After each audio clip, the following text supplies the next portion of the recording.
So I was just calling out different reasons why we digitize our photos. Some of us, it's redundancy, like maybe we have some photos passed down to us from, great grandparents or, some older generation, a relative, and we can tell it's in very poor quality, right? And we're like, oh no, this is going to be lost unless I scan it. Maybe if I had, some old film or something else there too, maybe I could recreate it. But in most cases, digital is going to be the way that we try to preserve that photo. Other times it's just making it easier to share, right? You've got that one photo, nobody else does, so you want to take, a copy of it so that other people can get that digital copy too. Restoration's a big one. I know, I sat down with my grandparents many times, and they'd have these huge tomes of like old photos, and they'd flip the pages, and I'd see them, and some of them were very small. Many of them, had lots of smudges on them, or faded, or as you can see on this picture, I have an example on the right. There's a lot of tearing on it too. So we feel like through digitizing the photo, we can actually use some software to help fix that photo. I think we've all had the flash of the red eye on some of our photos. Our eyes aren't naturally red like that, at least not most of us, except our most diabolic of children. So we like to go and fix that. Sometimes it's researching, right? There's a little detail you might find. This is especially true in like old photos where there's a huge group of people, right? And like it's nice and detailed, but so small, it's really hard to bring out the detail. So by being able to scan it, use some filters, you can see more into the individual people who were there or what was inside their home through the window, giving a little bit more of a peek into their life. Finally, some people just like to dump. I got all this physical stuff. I don't need any more of it. I want to downsize. Oh, I want to just get rid of stuff. So by making digital copies, I can throw stuff out. So I imagine many of you have reasons that align with these. You may have some others. But I think this is a topic of broad interest to folks, given we all share one of these priorities.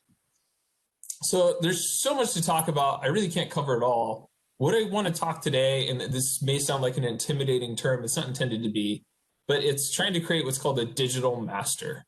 So like the proper gold, good photo, typically these are going to be important photos to you, not your everyday photo that you just took from your kids at the park, or the food you ate, or who knows what, the kind of everyday photos, to the photos that are of more importance. Maybe it's a particular event, maybe it's your only photo of that person, but it's trying to take a really high quality, easy to preserve, and very important photo. Once we've discussed on how to do that, we want to talk about how to categorize and understand your photos using tags. You may have heard of that. You're maybe used to it with Facebook, where people tag people through that platform. But this is really more on the file level itself, creating tags that can be consumed and used across systems, which will help you not only search your own pictures, but allow you to share them, and people be able to contact you if you want them to. Who maybe it's a relative who downloads something from a website, and they'll say, "Oh, I have this relative who's got these photos. I'm going to now go reach out to them." Finally, I'll give a few suggestions on where to store your photos once you have taken them and tagged them. Any questions on that before I go ahead? Okay. So I assume this. I could be wrong, but I assume that anyone who looks at scanning, has access to these things. A computer. Everybody's on this call digitally, so you either got a phone or a computer, and a phone today's pretty much are just really complex computers, right? And then you've got a scanner of some sort. Maybe you've got a document scanner instead of a flatbed scanner. For photos, definitely a flatbed is preferred to one that's like rolling through, as it might be for paper. For this discussion, I don't presume you need any fancy, costly software. You don't need the Adobe suite of products. You just need your basic scanning software. So no reason to be intimidated. And then this is just a general guideline here. Of course, whenever you're using a scanner, always make sure that when you're sticking in a photo, you're not laying that lid and having it lip over and then kind of crushing it and damaging the photo. So use general common sense with handling anything with this technology with scanners. Marty, will you address how you do that with a computer? Because my thinking was you only can use a scanner to scan things in. With a computer, can you put things in that computer? Can you explain what you mean by put things in that computer? Like you would scan something in. I don't think you can do that into a computer unless you have a scanner to put it in. Am I right? Yeah, you'd start with a scanner that's hooked up to a computer. You put the photo in there. You'd use the scan software. To put into the computer. Yeah, correct. You're scanning it in. Okay. That's absolutely right. You might have a few scanners that allow you to store like the files locally to a card without it going to a computer yet. I wouldn't do that. You want to be able to see what you're doing, right? Because if you do a bad scan, you're going to want to do another scan very quickly. Especially say you're at someone's home, you've brought your scanner and it's their photo collection and you want to have copies, you want to make sure you're doing a good job. You can scan via your phone also. It's actually, it's as good if you do the correct, if you scan it correctly as a regular scanner. Yes and no. There's positives to it. You can tell I'm talking right to that right now. You can use your smartphone. Man, they're really good cameras right now. The problem with the camera on your phone is more the environmental factors. So when you're using a flatbed scanner, you're keeping the photo flat. You're keeping out external light sources from coming around, right? So what you'll see when you take a picture from your phone is you're going to get texture glares. You're going to have lighting that's coming from other places. You might also get lens distortions. So like you're not taking it directly on set, right? You're taking it at a slight angle, which can kind of warp that picture and distort it. It may not be hugely so, but it still will be less superior to a flatbed scan. Now, maybe that's the best you got. I get it. Go, you use whatever the best you got. And you can't always bring a flatbed scanner with you everywhere, right? If you're with someone, maybe they don't even want you bringing a scanner into their home and they're not going to part with their photos. In that case, using your phone may be your best option, right? So do that in those cases and just follow some good guidelines. Use the highest resolution settings on your phone possible, highest quality, the thing that's going to take up the most space. Only use an app that uses the native resolution. There's a lot of like photo apps and things now that like they'll claim how they make things easier and apply all these filters, but often they're diluting the quality of the photo when they do this. And don't use a flash. Because when you flash, right, you're capturing and adding to all that texture glare and offset lighting like I was talking about. Brother Paul. Yep. Can I add a resource if someone doesn't have access to a scanner? Again, at the Hearst Public Library, we have a scanner, and it's much like the one that you have in your picture, actually. But if you do a scan, you can lay everything down. The scanner top comes over the top of your items. And then it also shows like a preview of your scans so you can see if you like them or not. And then if you send them to an email address, it's free to do the scans. So, if you don't have like a whole box of pictures to bring, but you have a few documents or some pictures, would that be an acceptable resource? Or is there something about that scanner we need to check into? No, I don't think you need to overthink the scanner. Most will do a good enough job to create a good digital master. I'll also offer my scanner. If someone wants to do an extended stay and they're afraid of taking, I don't know, half a day at the library, someone else may need to use it, just reach out to me. I got one. I also have a document scanner, one that like rolls through like papers really quick and scans a bunch of those, and it can do both sides. That's nice for non-photos, right? Someone's just got like loose notes or papers from high school or college, things that gives you insight to them. So let's use our cumulative available resources to benefit one another, whether those be at the library or if those, just be amongst us. Sister Haynes, Do we Yes. have to make an appointment to use that scanner at the Hearst Library? No, the library is now open for full use. Currently, we're still requiring masks.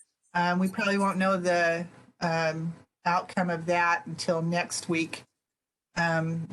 However, you don't have to have a library card or anything. You can just go straight back to where the scanner is and start your work. Okay, I do have a Hearst Library card, and that was the next question. So, thank you. I imagine that you wouldn't be able to stand there scanning, for an hour, because people would start to notice and get in line and all of that. But, as long as no one's waiting, I don't think they would have a problem with it. Okay. Correct. All right, I'm going to keep moving here. So I'm going to move on to the actual guidelines. Before it was kind of assumptions. So many of you probably have heard the term pixel. When you look at kind of its root and so on, it's picture element. Pix is the picture, L is the element. So you have these picture elements on which the photo that you've taken, it's encoded into those pixels. And so really a lot of the quality of your photo is going to depend on a couple things. One, the number of pixels that are captured, the kind of compression you're using on that data, and the file format that you use.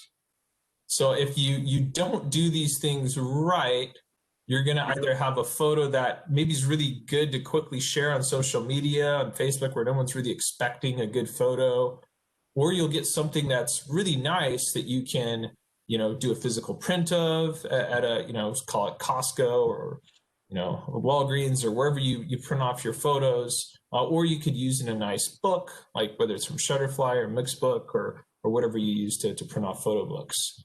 So I recommend that you really pay attention to capturing what you should in a photo so you can use it the way you really want to.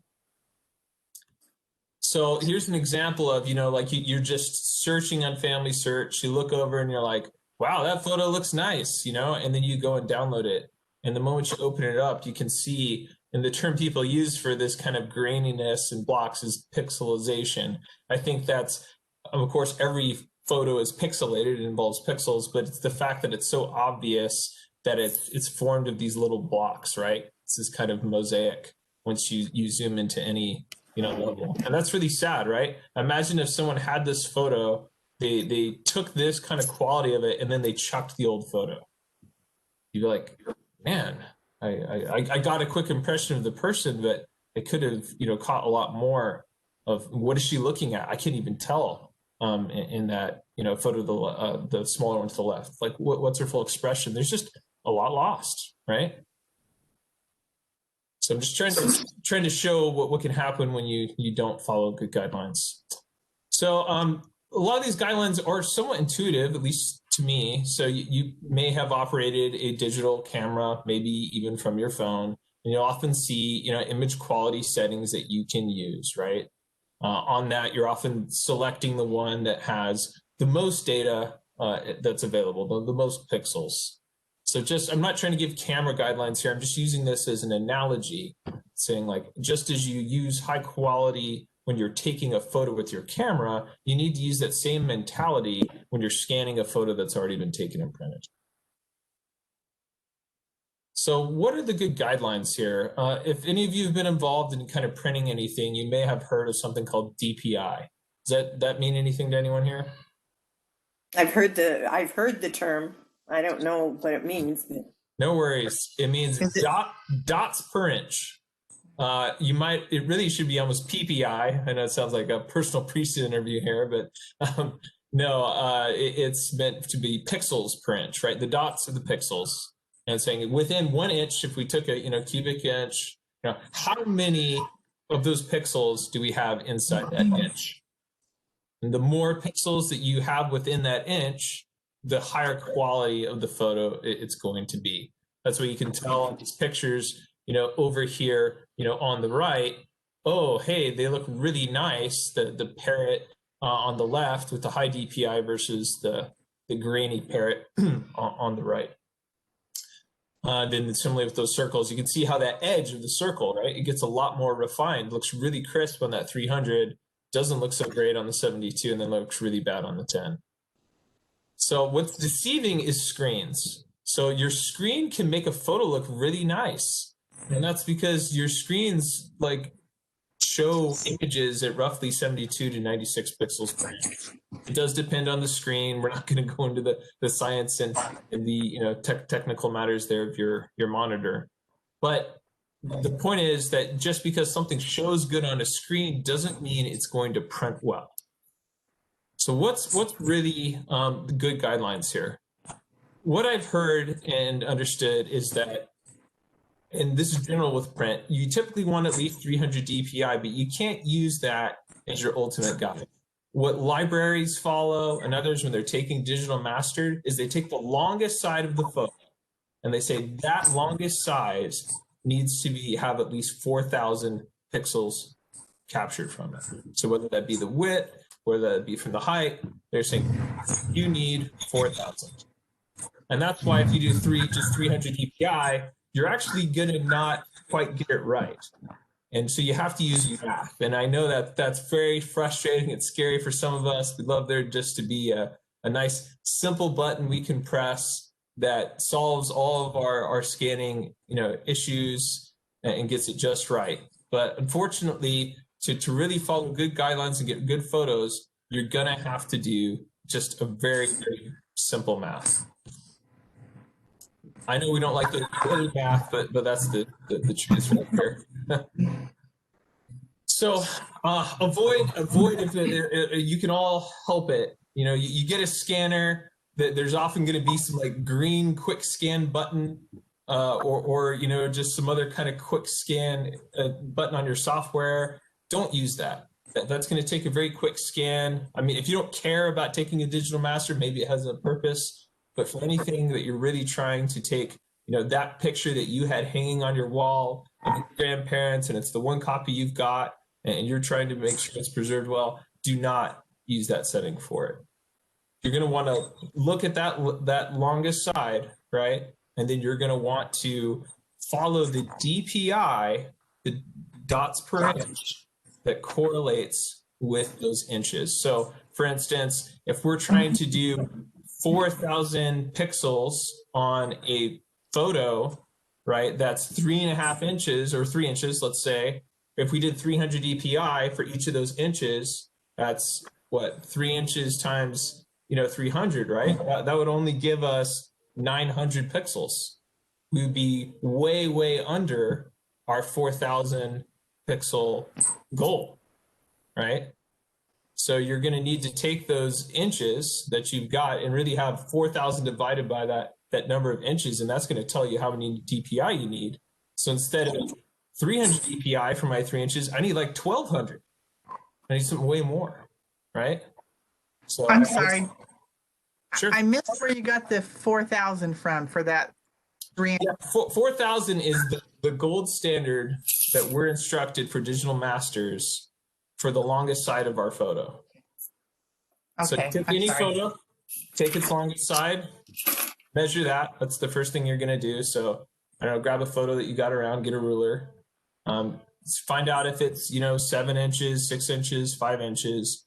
You're going to have to tell the computer, because it uses DPI as its way of telling you how much you're asking to capture, and you're going to have to pick that setting so that you will actually get 4,000 pixels out of the scan. Okay.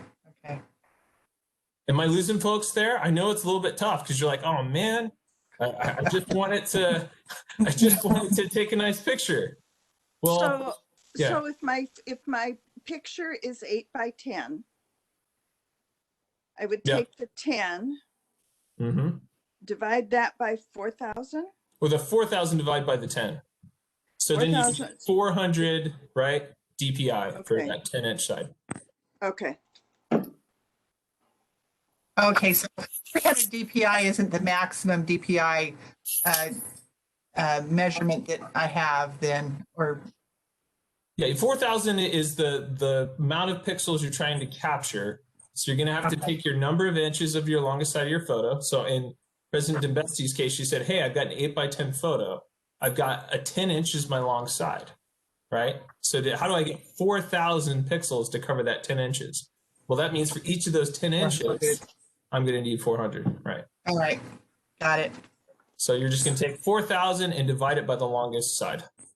And that'll tell you how many DPI you need to get 4,000. And then you just set the scanner to that? Is that what you do? Correct.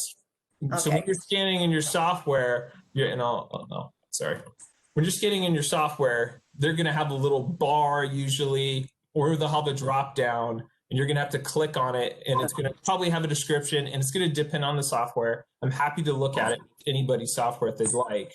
But it's going to say like quality or DPI or something that's talking about the amount of data you're trying to capture in the photo.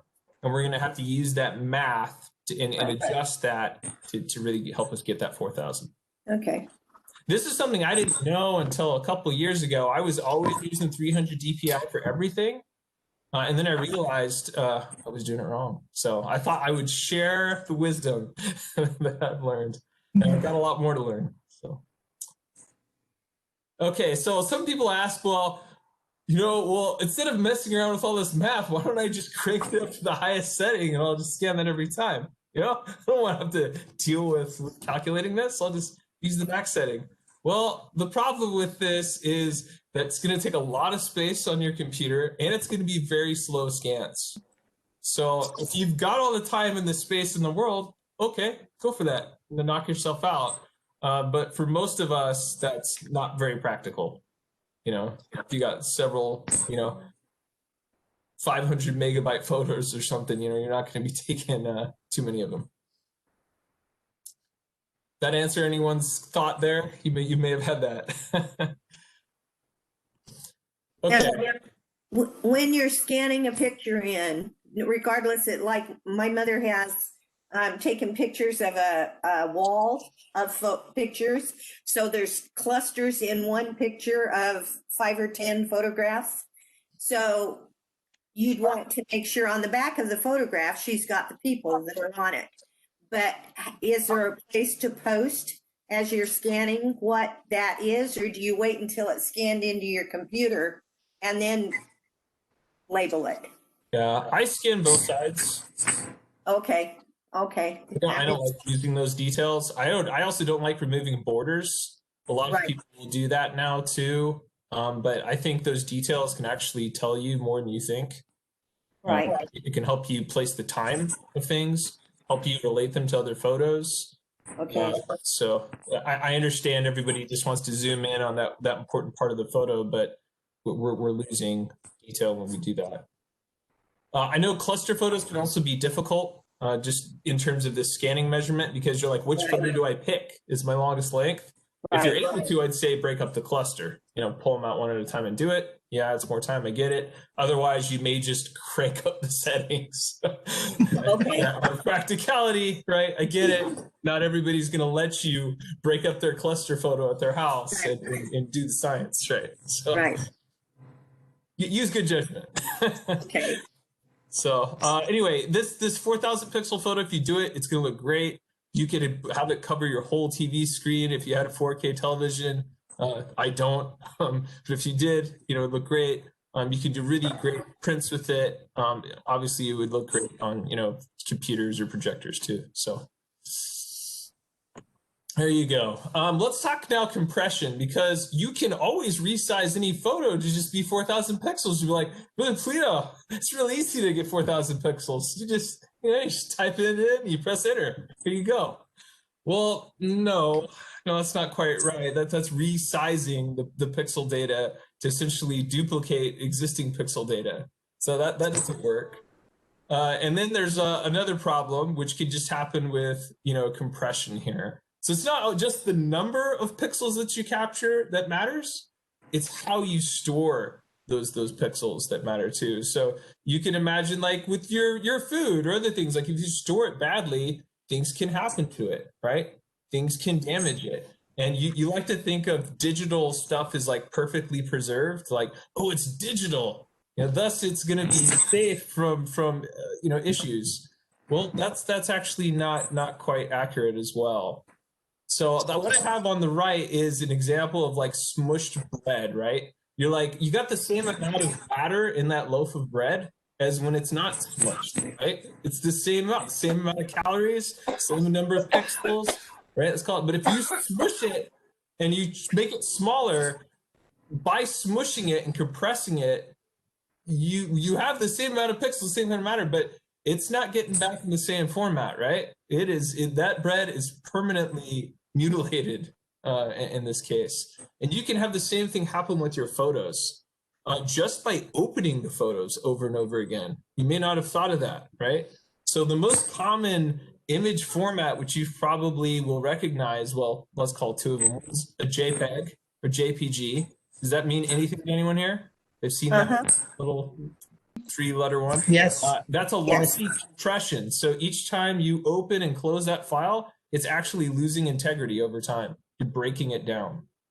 Another common one is a GIF or GIF. It's a more common web graphic, but that's also has lossy compression or can break and deteriorate as you use it. So it's important as you save your files that you recognize how you're preserving it for the future or you're not based on the kind of compression you're putting on that photo. So what is good compression versus bad compression? I want to be careful there. For your everyday photos, you don't need to worry about the compressions and so on. You're not trying to preserve all of the thousands of photos you will have taken throughout your lifetime. I don't think your children or your descendants will want that many. Don't care about that many, you know, as much as we think our own lives are so important, right? We really want to target the most important photos to ourselves. The one, again, that you don't have many of that person. It captures a very important moment. You know, it may be a wedding. It may just be a great moment that shows their personality in a really unique and fun way, right? But whatever that is, you know, it's a more priceless kind of photo. And in that case, that's where you want to really use a high quality lossless compression. And that's going to come through the TIFF format. That's probably not a file format you're very familiar with. Your scanner will definitely be able to scan in it. It's a gold standard for scanning. So just learn to leverage it. The downside to it, you won't see it online. You won't be able to like see it through Family Search or something like that without at least some special plugins, because browsers don't naturally support the TIFF format. But this is definitely what you should be using for any of those really high quality, high importance photos for you. Brother Pagel, Go on. can you download a TIFF Absolutely. picture and then put it into the browser and on Family Search or whatever? You may be able to put it in, but it wouldn't show as something you could see within Family Search. Oh, okay. It would keep that It'd TIFF. be an attachment. Yeah, it would stay as a TIFF. Okay. Now, the nice thing about a TIFF, though, is, you know, you can always, once you've opened that TIFF, then go save another copy as a JPEG that you stick online, right? And that's why I'm trying to keep in your mind a difference between photo that's digital and a digital master. Digital master is like, I can spin anything off this thing. I can reopen it. I can use it. It's going to stay good and true, right?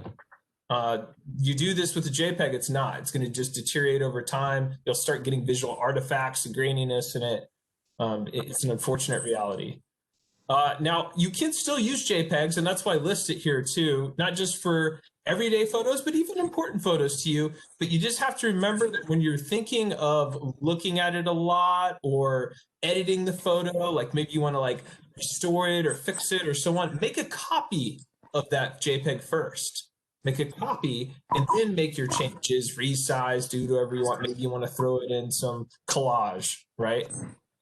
Make that copy and then you can make the changes and it won't deteriorate the original. It's really only as you're opening it, which is uncompressing it in the software, and then closing it where it's recompressing it, where you're gonna have that deterioration over time. So don't look at me as some snobby TIFF purist of only use TIFF. Just use it. Just like you've got tools in your home for different functions.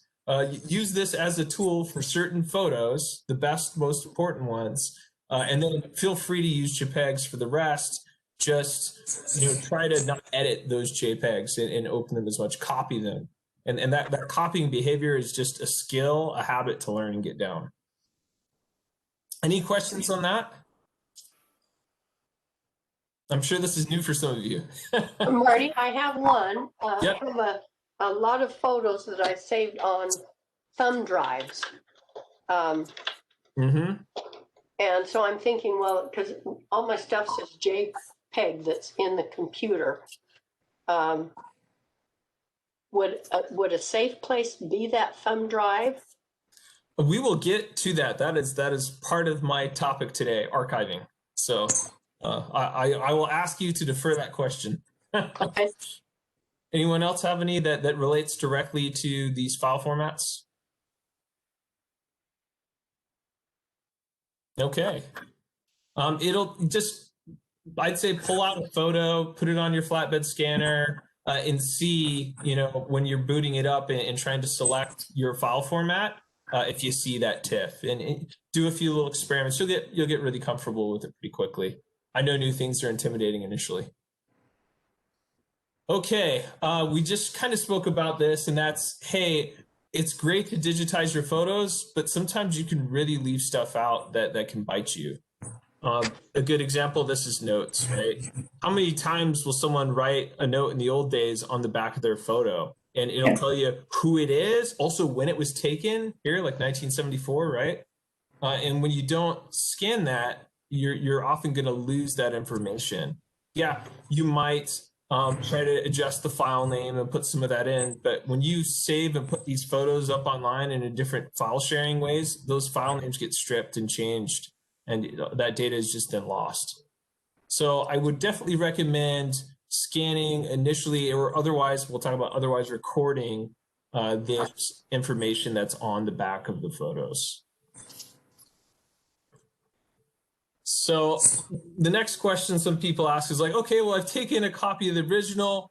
I don't want this anymore. I'm going to chuck it. And I understand we all got to declutter some. It's up to you what you want to actually hold on to and what you don't want to. So don't take it as me telling you what to do with your life and your photos. But I highly recommend, if it's a really rare, important photo, that you do not chuck it, do not trust the one scan that you did of it. Store that photo, keep it in a nice, safe place, which we can talk about physical photo preservation another day. But for now, just do your best to hold on to that photo, because what happens if that digital photo you took it wrong and you didn't realize it, and now it's missing half the photo, or it's scanned and skewed right at the bottom of it and it's kind of warped now, or you get deleted. Your computer's hard drive died and you took it to a place to recover it and it's not recoverable. Well, now you lost the physical, right? So try to act with redundancy in mind. Use the physical to try to back up your physical, and the digital, and vice versa.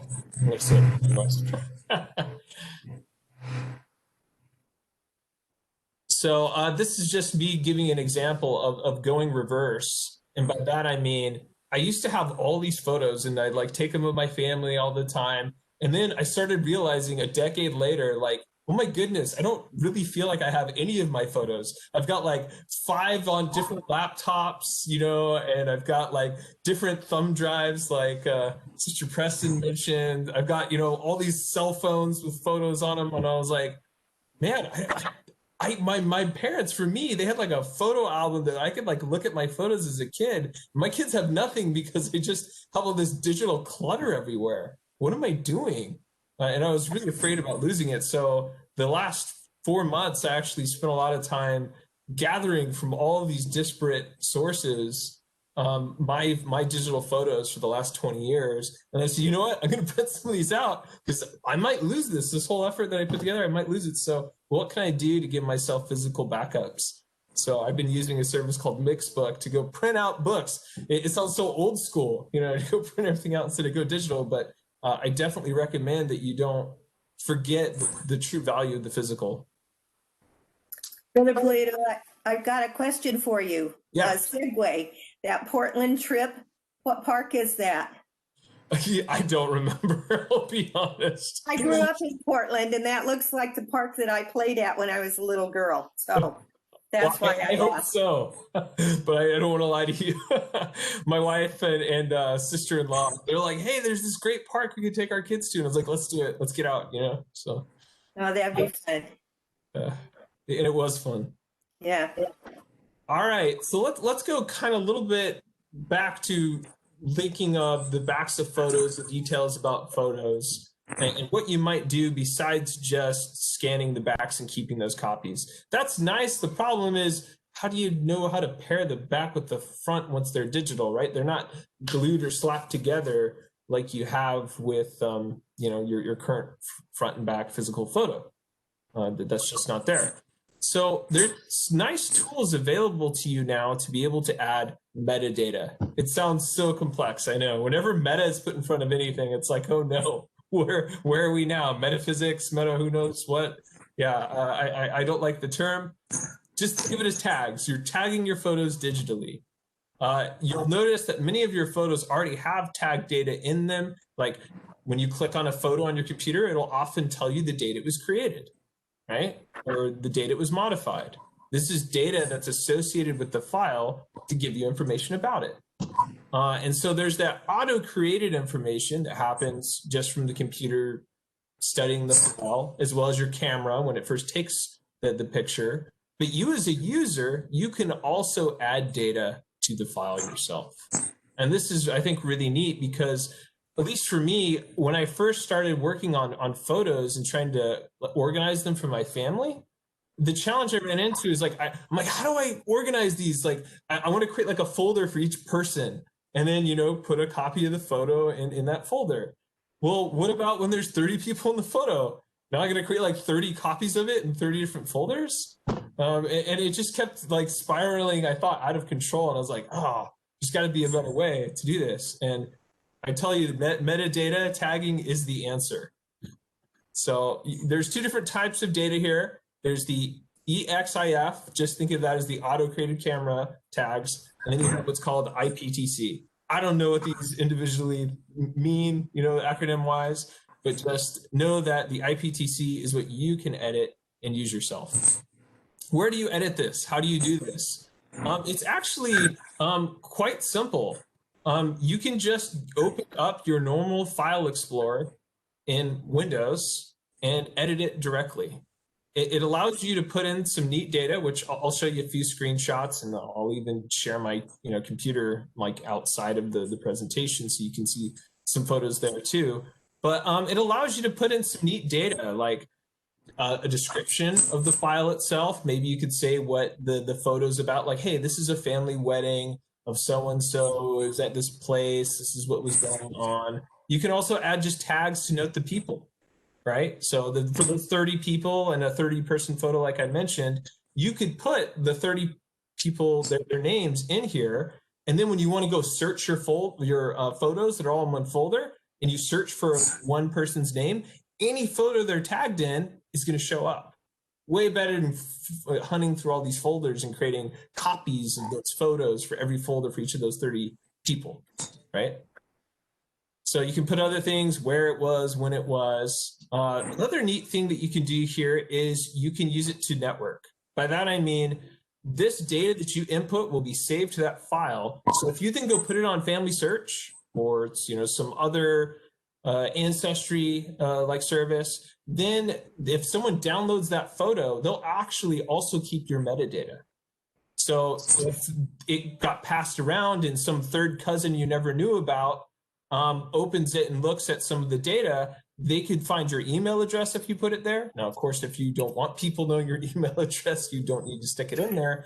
But if you're the sort of person that thinks it could be neat to have a relative that maybe has a lot of photos you don't have or other documents you don't have, now they have a way through them downloading this photo to now go and reach out to you. And this does happen.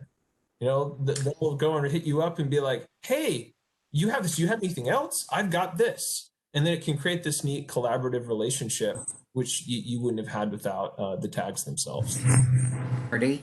Yep. How do you get to that again? Yeah, we'll get right there. So This is taken from my Windows 7 computer. You could also do this in Windows 10 too, but all you're going to do is go over to a file, right click on it, and hit properties. Right click. Thank you. And I'll do it in real time here, so you're not trusting some photos. I'm going to stop sharing this, or maybe just start sharing everything. I'll share this. All right, you guys see this part now? Yes.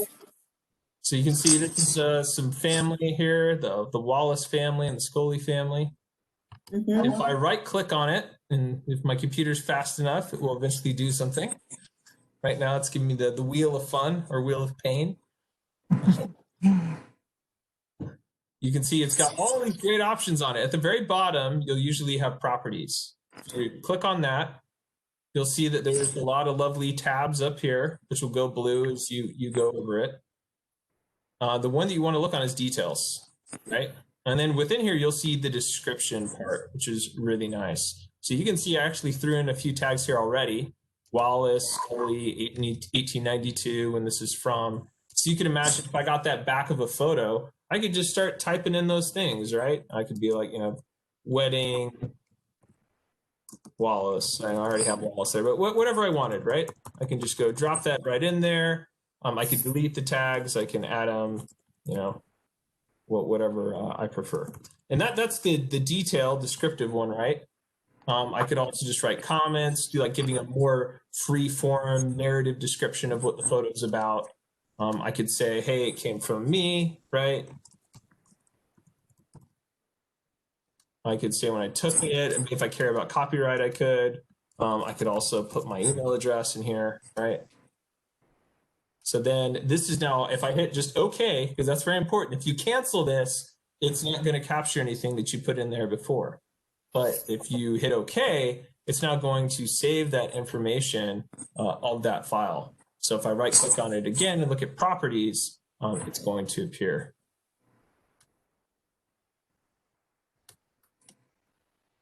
Right? See it there.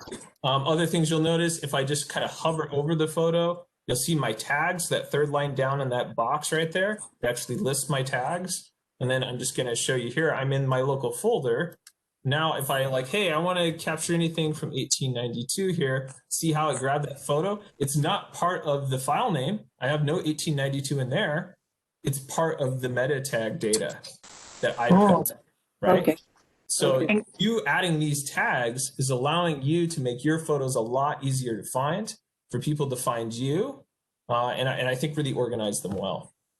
And can you do that on a TIFF as well as a PDF? You can do it on any file that's a photo, type file. There's different tools you can use for this. I know not everyone is, for instance, a Windows user, or even if they are a Windows user, they may not want to use the File Explorer for that. So a couple other tools I like, there's one from Adobe. I know I said I wouldn't use fancy software. This is a free part of the Adobe suite. You don't have to pay a thing for it.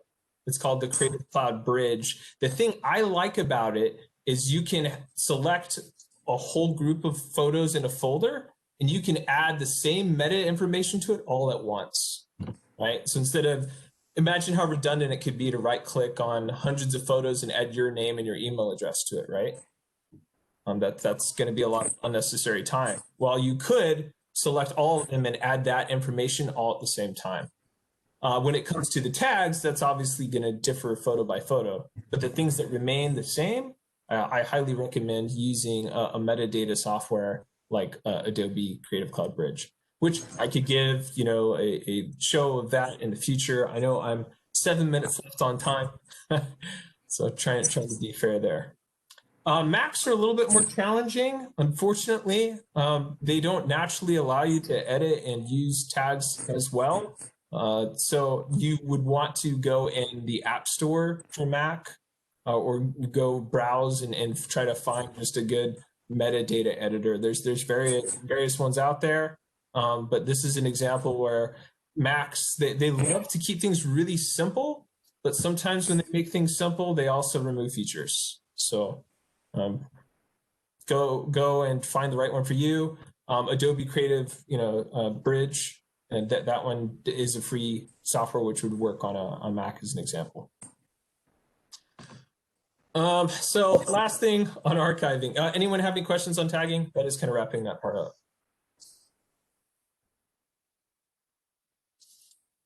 All right. So last thing is the unfortunate case where you have lost your drive. And I have had terrible things happen. I went on a study abroad with my wife to Spain.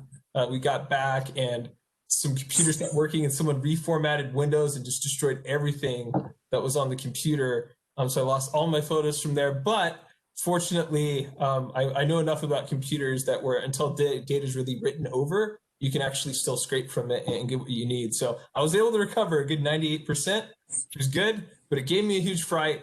And I have had other cases where I truly have lost everything. So don't make those mistakes. Have plans in place to preserve your digital memories just as you do your physical ones, or you will be like the screaming child at someday.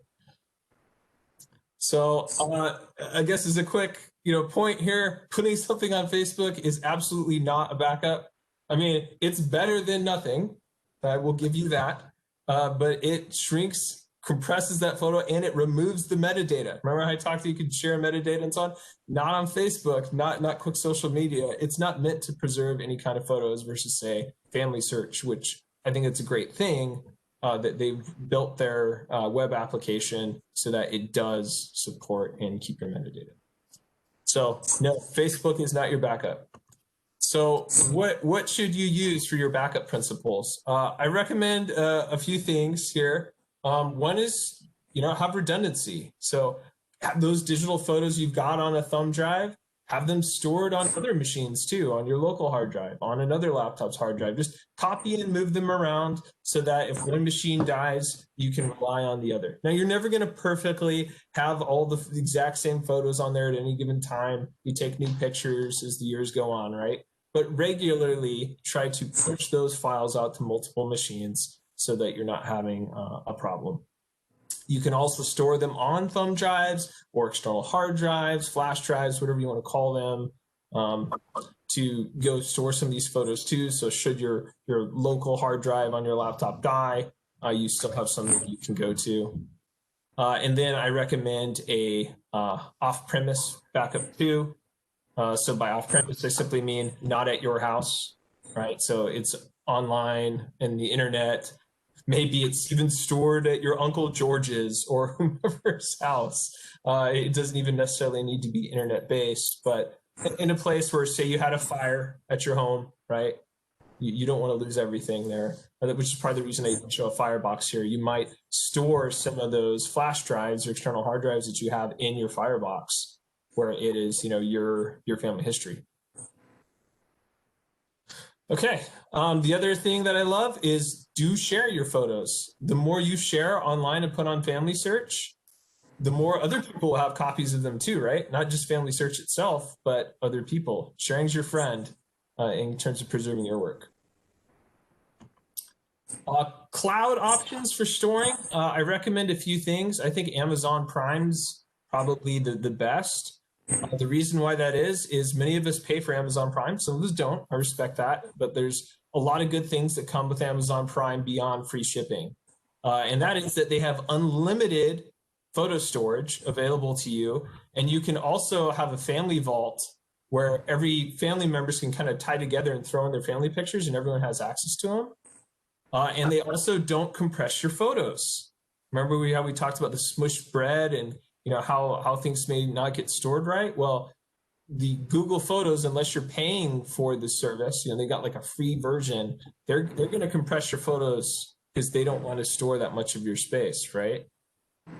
So just be very careful with the service that you use to be your cloud backup. Make sure it has your best interests in mind.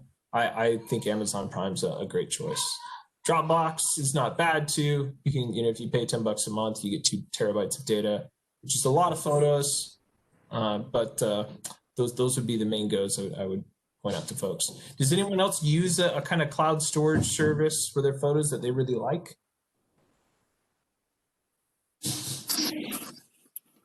I use cloud. I'm in Google. And so I think you just explained. I was going to ask you, some of my photos looked like they were suddenly wallet size when I go back to get them. And I assume that that has to do with the compression. That's correct. Okay. So I have a Google Pixel 3a, and it has like, it doesn't even save the photos. It always pushes them directly to the cloud. And I just have to live with the fact that I know with the service I'm paying when I'm getting there that they're just not as high quality. So again, better than nothing. I don't want anyone to be like, dang it, my cloud service is no good. No, it's good. It's just there's different breeds of it, right? Some are better than others. All right, I guess I will wrap up here. I'm at 8 o'clock. I thought this was a very interesting insight. I heard this from another family history presentation, and I thought it was really good. It was this guy from Google. He's their chief internet evangelist officer. What a title at a company. I don't know many that have internet evangelism as a chief C-suite title. But he had said that and made this observation. He said, just we stand to lose a lot of our history. We look at all this digital data that we have and we think we're in the information age. We have so much information, but information today is also very cheap. It isn't, preserved to any really kind of standard. It just kind of sits on this hardware and gets destroyed and disappears from the earth in a way that those old photos that our ancestors took may very well outlast any of the digital photos that we take today. So I have wanted to heed this warning. And so I ask you, when you digitize things, try to hold yourself to a standard so that the important photos will truly stand the test of time and be remembered through the way that you took the photo, the way you preserved the photo, and the fact that you're also at times making physical backups of that digital photo. Do that, and I think you, at least when Vint here spoke about the people at large, he's not referring to you.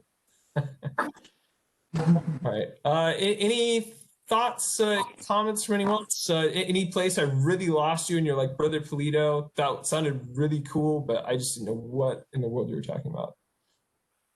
Besides everything that I said. Can we email you with questions? Because I can see when I start getting into this that I'm going to be like, oh. Absolutely. I'm happy to do that as a follow-up on here individually. That's completely fine. If you got the meeting invitation for this, you can reach out to me there. I'm also happy to just share my email freely. So happy to do so. Again, this is a skill. Don't shame yourself for not following it beforehand. It's not like you had someone to really instruct and teach you, right? We all use computers and cameras and we just kind of take photos and it just happens, right? And now you're actually able to reflect on how you do it.